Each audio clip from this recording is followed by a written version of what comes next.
बिस्मिल्लाहिर्रहमानिर्रहीम।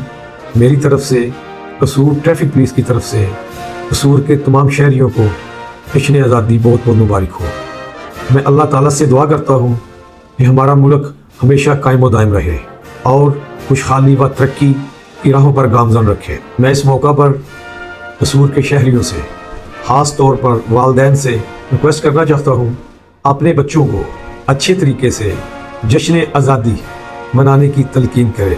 मोटरसाइकिल पर one wheeling करना, सिर से निकाल कर दूसरों के लिए दिल आज़ारी का बाइस बनना या कोई ऐसा डेंजरस एक्ट करना जिससे उनकी खुद की या दूसरों की जान को कोई खतरा हो सकता हो, वो कोई ऐसा काम ना करें जिससे कानून हरकत में आए और इनके खिलाफ सख्त एक्शन लिया जाएगा। वो तमाम लोग और मोटर मैकेनिक्स जो कोई इस किस्म की इलीगल एक्टिविटी और आल्ट्रेशन करने में मुलव्वस पाएंगे, उनके खिलाफ भी सख्त एक्शन लिया जाएगा। जश्न आज़ादी को और अमन तरीके से मनाना हम तमाम शहरियों का बुनियादी हक है। मेरी कसूर के शहरियों से अपील है, एक अच्छे तरीके से इसको मनाएं ताकि हम एक जिम्मेदार और अच्छे शहरी होने का सबूत दें। शुक्रिया।